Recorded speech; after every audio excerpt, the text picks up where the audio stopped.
Hello everyone, here we go again. Welcome back to our podcast. And today we again have a good set of discussion points around which we are going to elaborate. First of all, the YouTube channel Ashish Talk Hindi is my Hindi YouTube channel. So if you are over here complaining about why does a guy who has a mother tongue of Hindi does not speak in Hindi and I'm more comfortable in that, well, the guy does speak in Hindi, is just on a Hindi channel. So I'll leave the link down in the description box. We have regular podcasts over there in Hindi, and we talk about a bunch of topics never going to be the same as what we discuss over here, because I would be bored out of my mind if I'm going to do that. So like I said, I'm going to leave the link down in the description. My book, The Boy Who Did Not Sign, is available worldwide, both ebook and paperback. So if you're interested, it's a fiction story, very interesting setup, nuclear space organizations, and relationship dynamics, struggle, pursuit, passion, and stuff like that. A lot of good reviews. If you trust them, then that's fine. If you don't, you can always read a sample, which is up to you.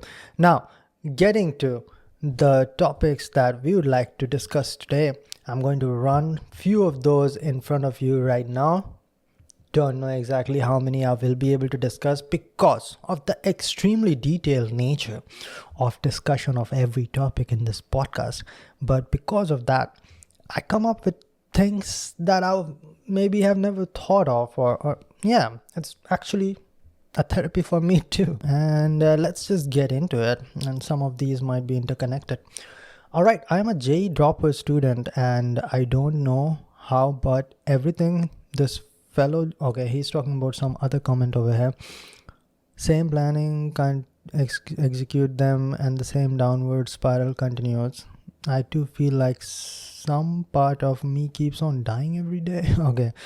Well, can't laugh on that. A lot of people feel like that. It's completely fine. I think that's the question he asked at the end. Like, is this normal for a teenager? Well, who knows? Everybody's teenager is completely different. When I was a teenager, I was a complete like, hey, I don't care about anything. And when you're at that state, you're mostly happy. So you're not going to face all these things. But I think my positive side is that if you're questioning a lot, if you're not happy with yourself, as sadistic as it might sound, you're actually in the right direction, because that's what I was not when I had no direction. So yeah, there's a silver lining and everything.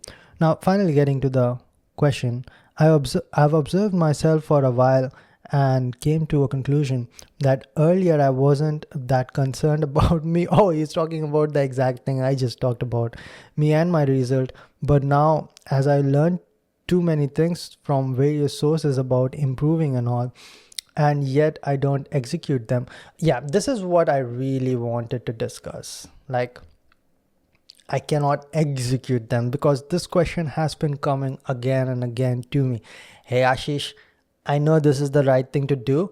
I still can't do it. All right. And that is why most of the time when I talk about anything, for example, when I talked about time management, when I talked about consistency, all these very common questions that everybody would like to develop, I always give you pointers of what you can do today.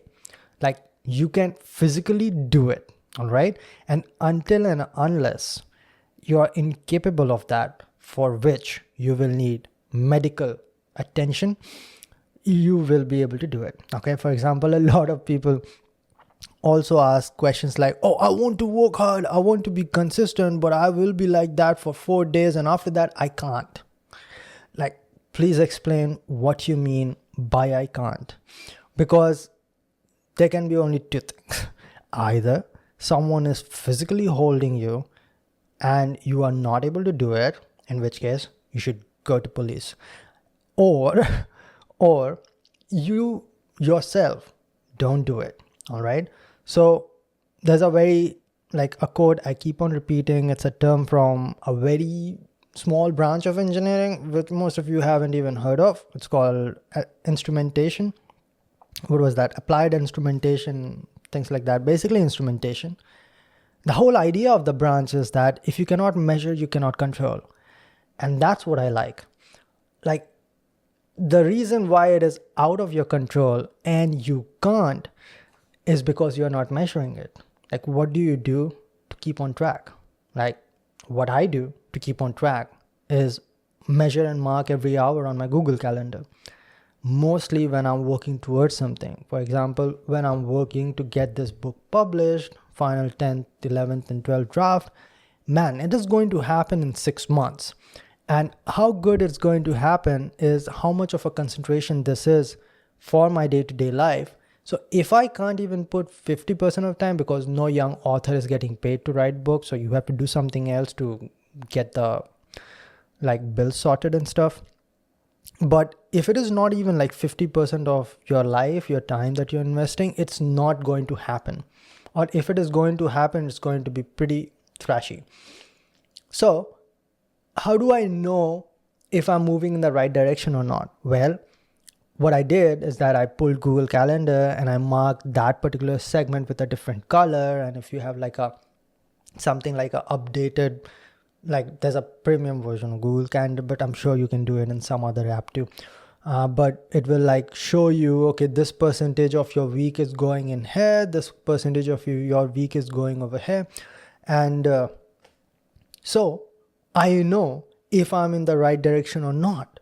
So that is how your day should be. Like, you should measure where your time is going. Like, obviously a lot of you guys might know that you should measure where your money is going. When the first paycheck starts rolling out, most of us don't, and we start living paycheck to paycheck pretty soon. But somewhere along the line, you must have seen your parents measuring where the money is going. I'm pretty sure of that. Okay, happens. But sooner or later, you'll have to learn that too. Like, okay, where are my money going? How much of it is going in saving? Maybe if you do investment stuff, how much of it is going over there? And this is how you know whether you are in an upward spiral or a downward spiral. If you never do that, you never find out until unless one day you have no money and you need it. Okay. Same with time. Time is another resource. Some would say even more important resource. I would say definitely a more important resource, especially for like, the younger you are, the more important time is a resource for you. I mean, I know a lot of you guys want to be super like baller rich when you're in your 20s, but I would say that it is much better to utilize your time at that time. And you're super rich, baller rich when it comes to time when you're super young. And so what are you doing with that resource? Like, where is that going? Unless you monitor it, unless you measure it, how are you going to control it? And that was the whole idea of the whole 1 hour discussion on time management. And that is why when it again comes to the same question, why I'm not able to execute it, I'm frustrated and I'm lost and all those negative things that you're going to pull off over here, what are you doing about it? Like, tell me the measurable steps that you are taking to make your life better or make your situation better, to move closer to your goal, to make that project successful. What are you doing about it? So I was once talking to a doctor who was interested to become a civil servant through UPSC Civil Services examination, and she has been at it for 4 years. And when I talked to her, and this is extremely common among civil services aspirants who have specially been preparing for 3-4 years, they're like, I have no idea what I'm going to do today. And I have no idea whether I'm going to crack it or not. And I've made no progress in the past 3 years. And I'm in the same situation, and pretty soon my attempts are going to be gone, and so are my 5 years of my life. So, okay, that's what you've been doing so far. Have you been measuring your time? And more importantly, especially in that discussion, I was like, do you know what you're going to do today? And she's like, oh yeah, I have to read newspaper. I have to go through this particular XYZ amount of hours of this lecture, that online course that I got. And then I have to go through some this, that, I have to do yoga, I remember she said.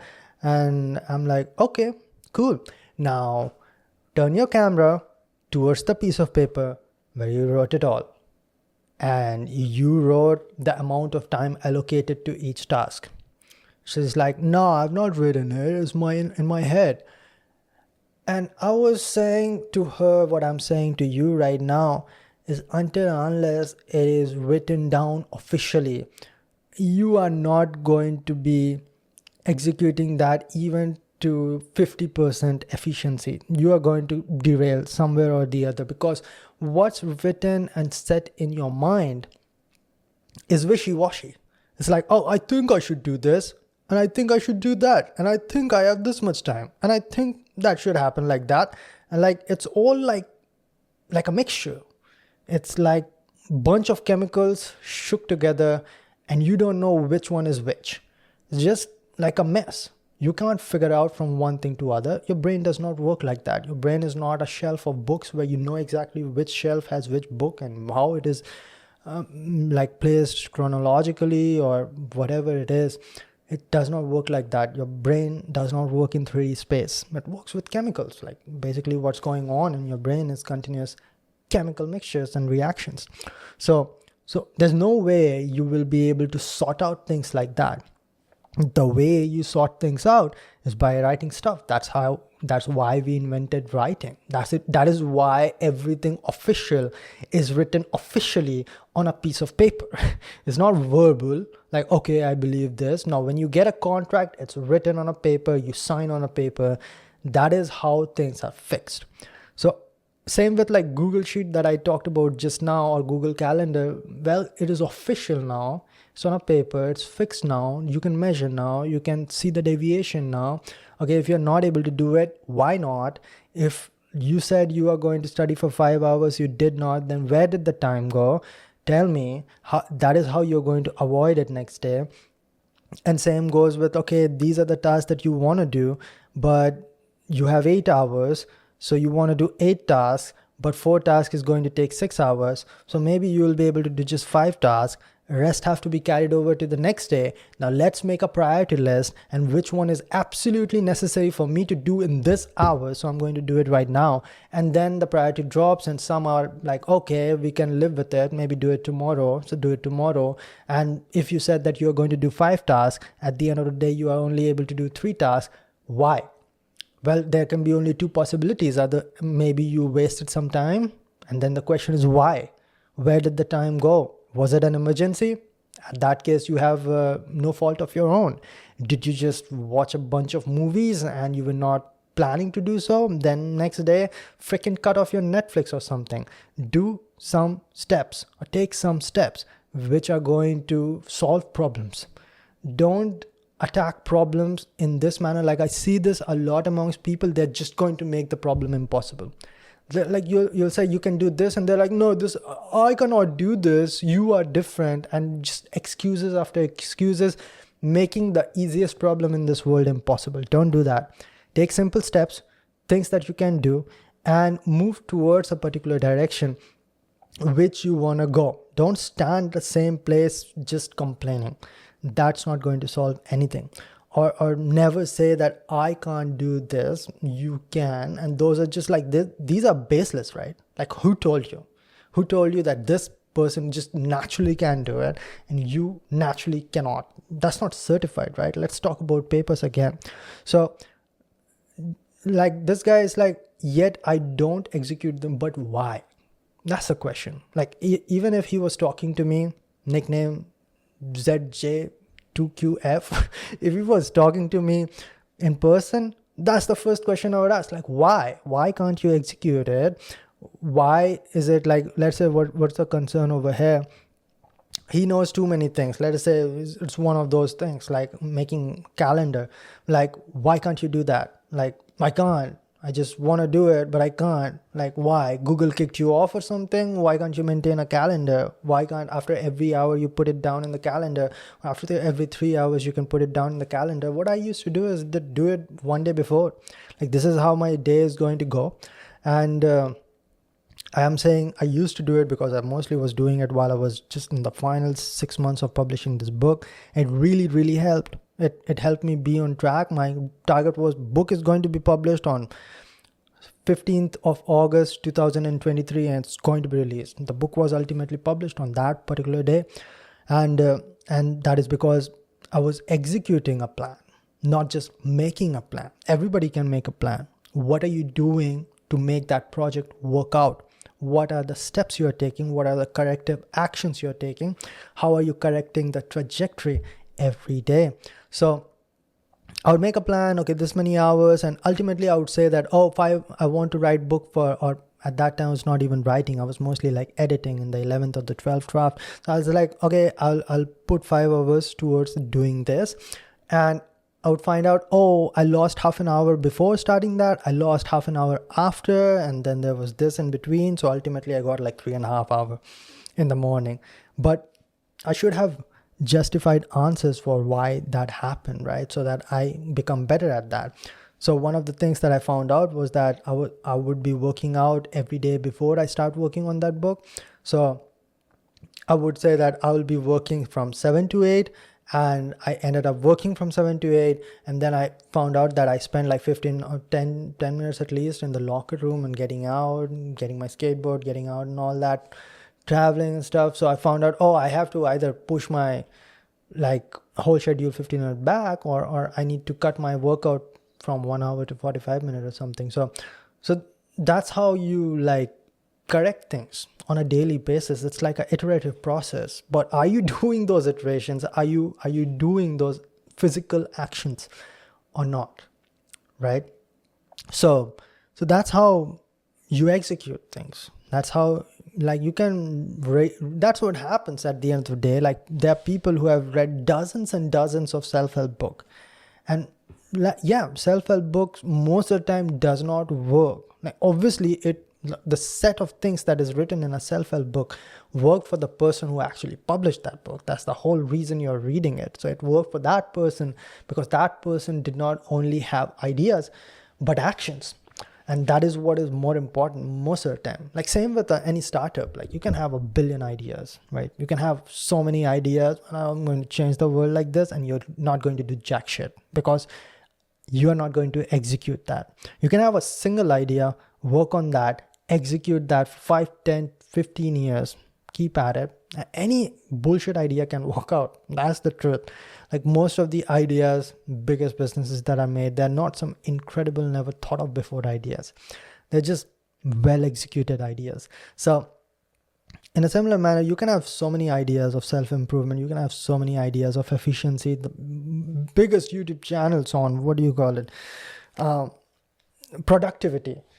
They're all like millions and millions of subscribers, but I doubt like even hundreds of them are actually executing that, because there's so many ways of doing things right. There's so many ways of productivity and efficient studying and working ergonomically and stuff like that, but none of that makes any difference until and unless you are actually doing it. Like, you can have 5 ideas and execute none of them, or you can have 2 productivity tips and execute both of them every day till the point that it becomes a habit. One of the very good example is something that I incorporated in myself. Like, I heard Andrew Huberman talking about how he just does not touch any social media or phone for at least 1 hour before, like right after he wakes up. Like, have a completely clean mind when it comes to social media or outside influence. And it was super difficult the first time I tried it. I think I tried it like 4 or 5 months ago. For the first time, I could not believe how difficult it is. I was finding myself looking at my phone screen by reflex again and again. But I just kept at it to the point that it is a habit. And that's what you have to do. Like, physically, whenever you're like by reflex, drop it. Simple. Till the point that it becomes a habit. So there's not much rocket science going on over here. When I start talking about rocket science, it will be much more complicated for you. I completely understand. This guy says that he's 19. And boy, when I was 19, I was pretty much sorted when I was 19. We were not having much social media and things like that back then, because I was 19 in 2013. Like, nothing was popping at that time other than Facebook. At that time, I remember we were not having even internet connection. There was like one single spot where everybody would lie around to get Wi-Fi.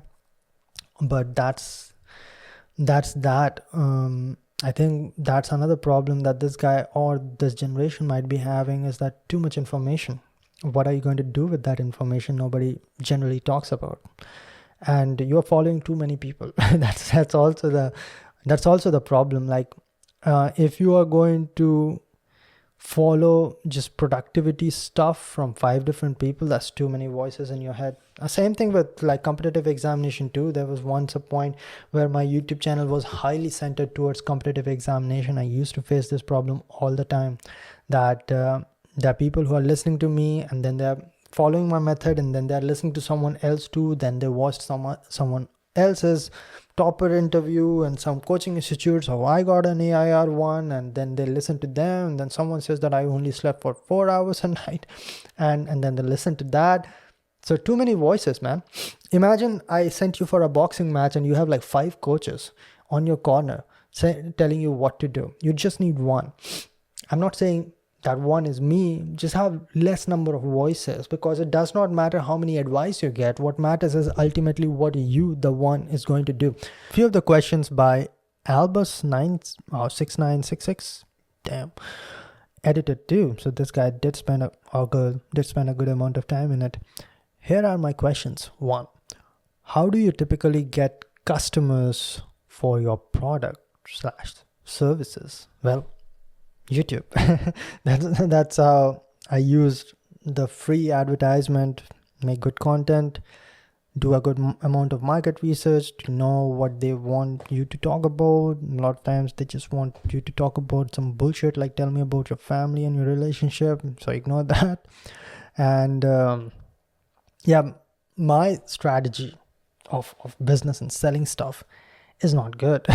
Although I was able to make good amount of money when I was doing social media and my sales thing 100%, I did not do the best at it. And the biggest reason for that is that, looking just like what I said, I would not sell what is like in the demand. For example, in demand is a self-help book. This is not a self-help book. So why did I invest like 5 fucking years writing a fictional novel when I could have written a self-help book in 6 months, just compiling all the things that I've talked about on my YouTube, or these days just feed it to ChatGPT or something.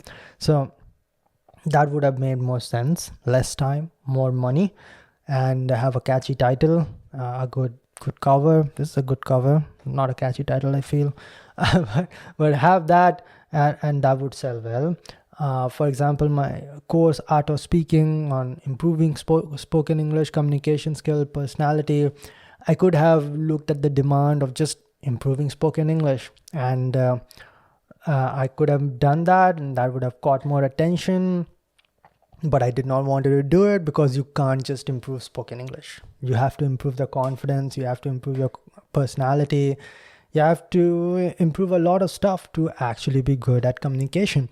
So that's how it was. And I was suggested a lot that you should run Facebook ads, you should do these webinars where you do like 50 rupees tickets or something, and then you sell big and have a funnel. And I know about that shit, man. Don't look at me as if like, oh, Ashish, you don't know, you can make a funnel and have like 3 levels of courses. I know all those things, but it was never that important. I was like, okay, getting good amount of income, it's fine. Same goes with sponsorship. I did a lot of sponsorships, but I never did sponsorships that I did not believe in. There were so many coaching institutes walking in my way. I talk about this test series. I'm like, your test series is trash. Why would I talk about this, man?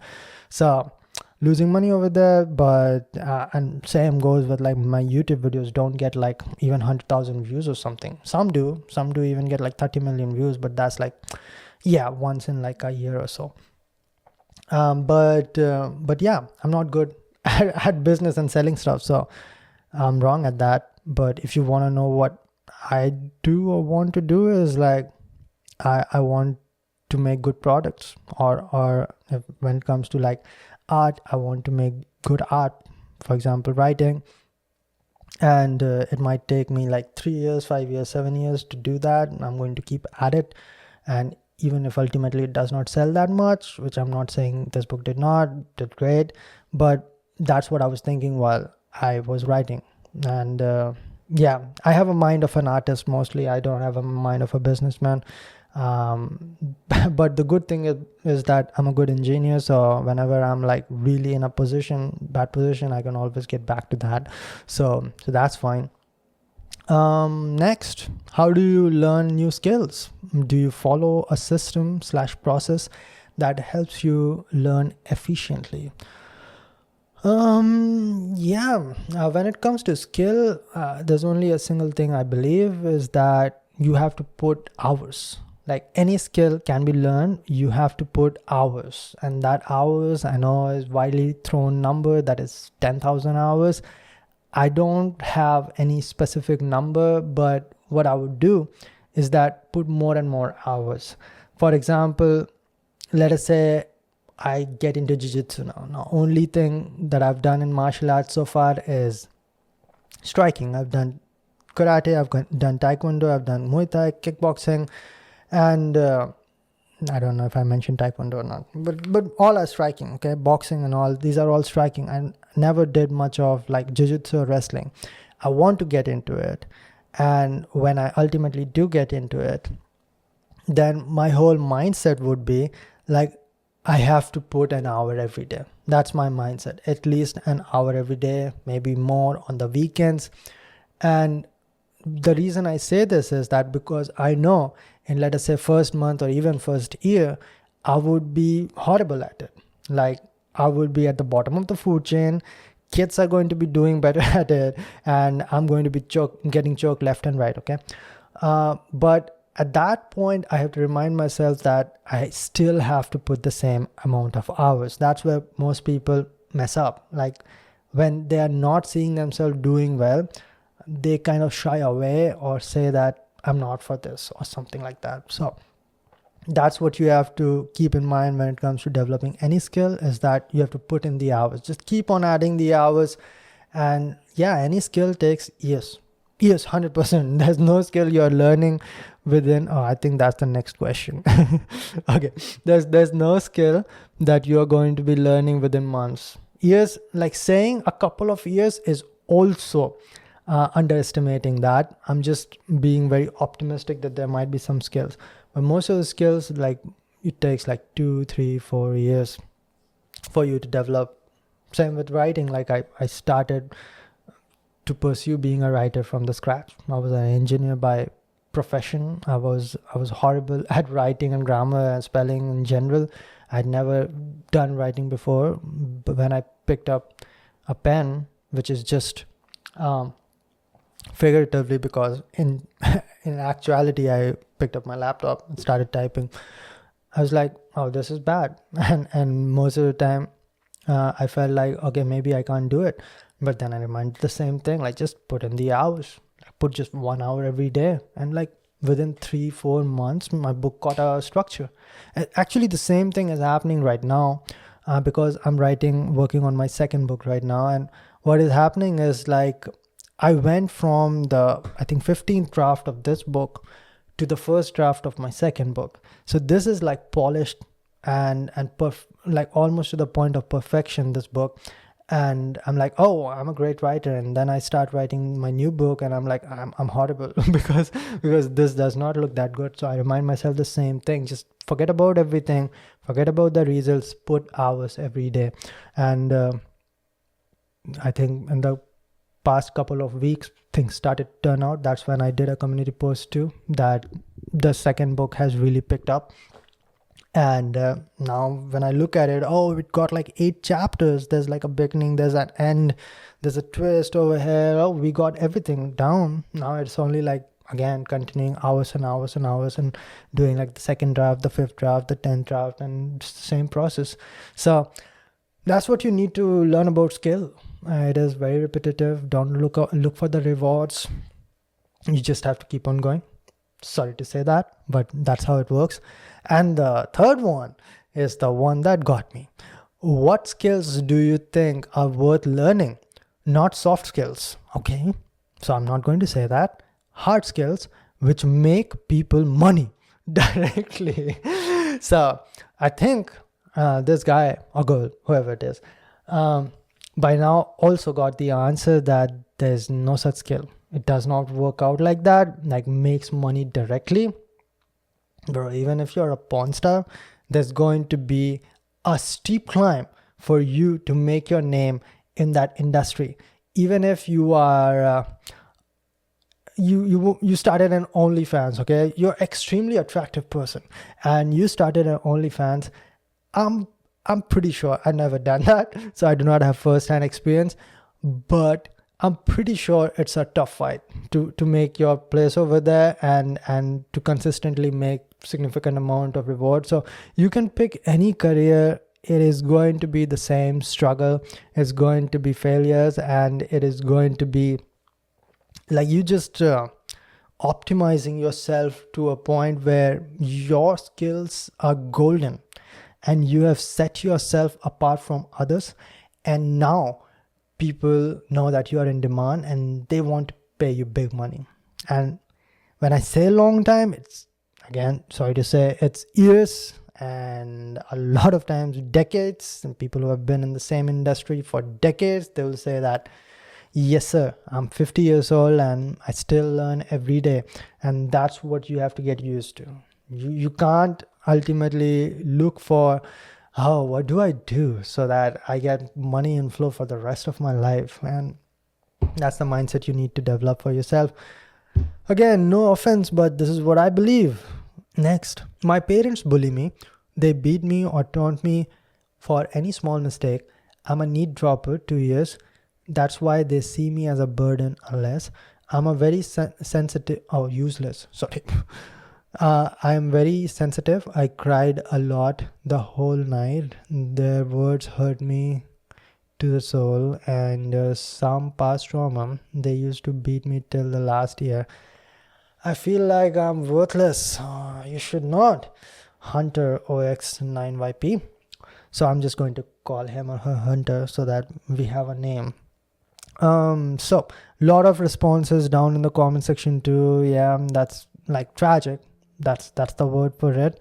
And there's a guy, Piyush, who says that go to library all day 5 to 7 p.m. and don't think too much. That's a good advice, Piyush. I would agree 100%, and I think 5 other people agree over here too.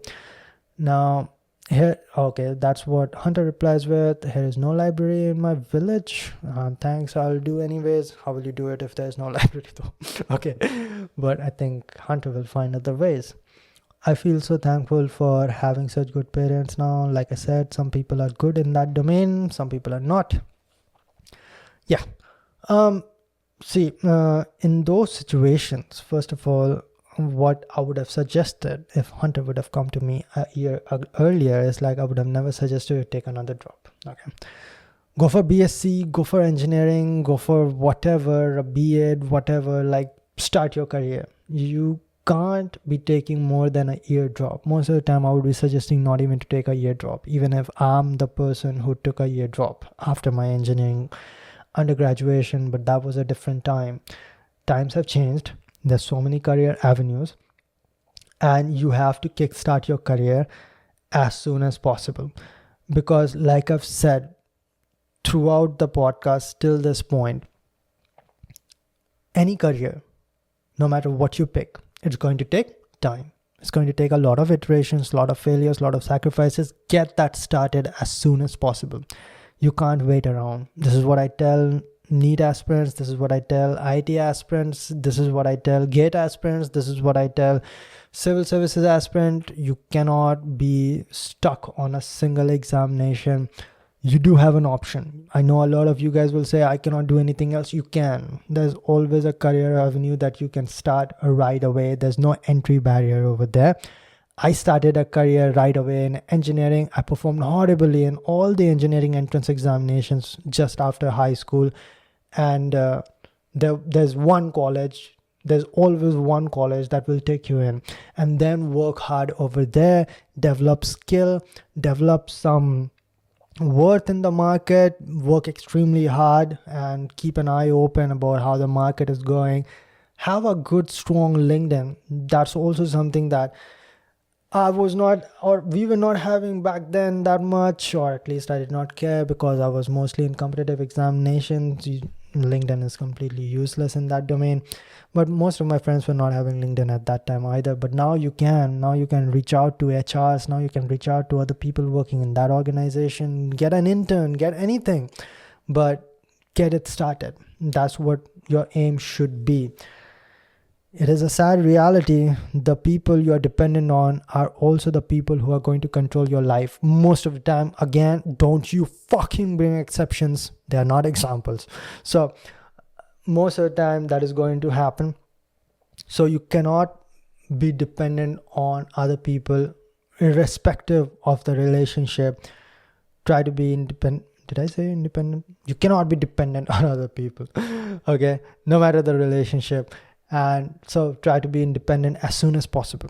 If you take another drop, it's 1 year later. You got to start right now. You might end up in a better college, and that happens all the time, that after taking 2 years of break or drop, you get a better college than you were getting last year, but then you lose the year too, right? And that adds up mentally. A lot of people are suffering from it. And even people who entered top colleges like NIT, they're having this like, oh, I could not get into IIT. Those who got into IIT, oh, I could not get a better branch. So, and those who are like a good branch and a good IIT, they're like, oh, others are preparing for IIM and I should do that too, or MS abroad, or what should I do? So, it's the whole competitive examination cycle leaves a bad idea or a mindset in your mind, or that doesn't make any sense. It leaves a bad taste. That's it. And I can say that because I was stuck in the whole competitive examination cycle for 5 to 6 years, and I got out on a positive side. And most people meaning 99% of the aspirants, they come out on the negative side. I'm extremely fortunate for what happened. There's some effort of mine too, but I know very well that there are other people who are having just as much, if not more, effort put into that field who came out on the wrong end. And like, for example, like look at it, like I failed in ISRO 2017 second attempt, that examination that happened on December 17th to be precise. I failed just by 4 marks. That's one question, -1, -3. And that's all it takes for a complete attempt to be gone to waste. And the next attempt, 2018 April examination, I did well and I made it. But it could have easily gone the other way. It can happen at any point, like that day does not go that well, or something happens, or the interview, something happens. And there's one guy in the interview who's like super arrogant, and you get into like an argument and things do not work out. So it can easily happen. But that's the thing about competitive examinations. No matter what you do, there's always someone else who got a better result, because there's a lot of luck factor going on. I'm not saying that necessarily that is what happened. A lot of people don't really work hard at all and expect everything to be working out for them in this examination. And they also like to blame a lot after nothing worked out for them. But if you worked extremely hard, this examination did not work out for you, I would say just proceed with your career. See, some things are not tangible, some things are not on paper. You did not get a good rank or a good job out of that examination, but what you did get is an experience of working extremely hard towards something to make that happen. And if you really worked hard, you saw progress, and that is extremely important for you to understand that you can get progress in anything if you keep at it. And that mindset is going to always put you in a positive direction and upward spiral. So there's no problem in not performing that well in competitive examination, whatever examination you're preparing for. It's unfortunate that your parents are that way. There's no doubt that they should not be. But I would agree with Piyush what he says. Like, if you're stuck over there, avoid them as much as possible. And sometimes students also do this, that they sleep mostly in the day and study all night when it is quiet. Lots of people, man, in the past 5 to 6 years, I've talked to too many people with too many problems. This had a significant spike when the COVID pandemic was going on, because especially people stuck in the final semesters, or they're taking a drop or something, they're just stuck with their parents in a very bad point of their life and their parents' lives. Most of the parents were suffering in their career as well. So it became horrific. I mean, not only kids and parents, I mean, domestic abuse skyrocketed at that time. So yeah, what I would say is, in any case, try to avoid as much as possible, set a direction, and have a exit strategy of how you're going to get out of, because I hope you understand by this point, you're not going to change your parents, right? So there's nothing you can say, there's nothing that I can say. They are the way they are, and if it is a traumatic abusive situation, then find a way out. That's your mission now. Do that, and there's always a way out. So that's all I can say right now with the information that I've been provided. Let's see if we can discuss a few more questions. You mentioned in a video that after your first year, you developed a kind of love towards mechanical engineering. What did you exactly mean by that? What were you feeling and state of mind that you like mechanical engineering, and then worked hard till you got mechanical engineering in second year? Well, those people who do not have a perspective of what Aryan over here is talking about, I have talked about this before. Not everything he said is 100% accurate, but I think he just misunderstood a few things that I've said. But let me clarify. So I got into my college after like the freaking last round, because I performed like 3 lakh something rank in IIEEE, did not qualify to JEE, Comet K rank 17,000 or something. So yeah, you're not getting into top tier colleges. So when I got a college, I got a branch of information technology, and to be precise, that was the last seat of information technology. If you do not know, the generally branches ranking in Indian institutes and engineering goes like computer science gets filled up super fast, even back in 2012, then electronics and communication, then mechanical engineering, then probably electrical engineering, civil engineering, like that. It did not matter to me. I never wanted to do computer science engineering, neither electronics and communication. I wanted to do mechanical engineering before I even got into college, and I think that's what he missed out, that my mind was pretty set even before I got into engineering college. The first year just confirmed that, because in the first year I was like, okay, I'm not sure. Everybody is saying study computer science engineering, better career over there. Let me try it out. So there was a subject of computer science engineering in the first semester, or in first couple of semesters, there will be one subject from every branch of engineering. And then I did a short course of 1 to 2 months in Java to see if I'm fit for computer science engineering or not. And I found out pretty quick I hated it. and the reason I hated it was because I liked mechanical engineering that much. It's like one moment I'm studying about internal combustion engines, and the next moment I'm studying Java, and I really hate this Java thing. All right, you might love Java, good for you. All right, do computer science engineering. But that's how you generally find out what you really love. You are going to hate everything else when you are going to find what you love, because that one thing is so freaking fascinating. So the first year just confirmed it. And the reason why I knew even before getting into engineering college that I like mechanical engineering is because I grew up in this place called Heavy Engineering Corporation, and that is like really very heavy engineering corporation, because they're like all the mechanical engineering stuff that you can see, starting from foundry and forge and metal cutting and design, everything is over there. The PSU is not doing that well,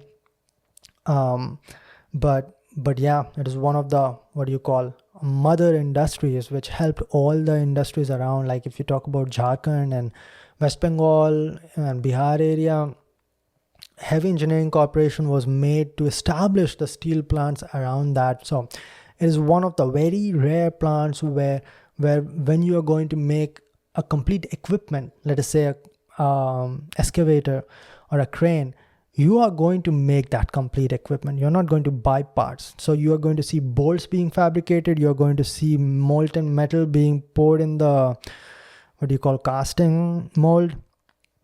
You're going to see metal cutting, everything being done over there. There's a design department. They're going to design it. Everything is going to be done in-house, because that's some mother industry. And it is supposed to do everything, because like think about 1950s, India does not have an industry, so you need an industry that does 100% of the stuff, and it helps all the industries around it. And it was established by Jawaharlal Nehru, the then president, prime minister, so yeah, and that was the whole idea. And growing up right next to it, I got to see what was going on, because like I said, it's not a very very lucrative or profitable industry. A lot of times it was speculated that it will just shut its door, it would be shut down. Still is. A lot of times people will be confused, a lot of times employees won't be getting paid. I did 2 internships over there, saw a lot of protests, which is quite common for industries now then I think of it.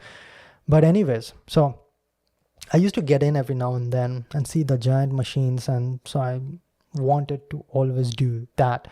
I wanted to understand the mechanisms and machines. So attracted me always. Physics attracted me. So that's where I always knew that I wanted to do mechanical engineering.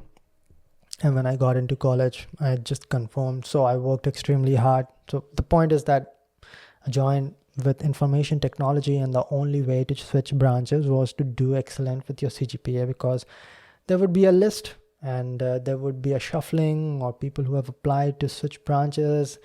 A lot of people have applied to switch branches, but then from the top, according to your GPA, they will be allocating you branches. And I think I got switched just after my first semester, because my CGPA was 9.42. I was the topper in my section, and might have done like top 20 or something in my batch, or 700 people. So that's how it worked out for me, and never regretted it. Like mechanical engineering, yeah, it took a lot of time. Developing a career in mechanical engineering is tough. It's really tough. There was a extract from Bangalore seminar, couple of videos back, where the guy is saying the same thing, like, I like mechanical engineering, sometimes I regret that I did not make a career. And like then I'm asking him that, how much do you really like it though? Because liking is not good enough. In mechanical engineering, you have to be literally addicted to it. You have to think about machines all the time. If you're that kind of person, then this is the correct path, because the path is going to be extremely difficult, man. So like, look at me. I did 4 years of undergraduation, 3rd position in my department, 5th position in the college, 9.57 CGPA, and I did not get a placement, man. There was 0 core mechanical engineering companies in my campus.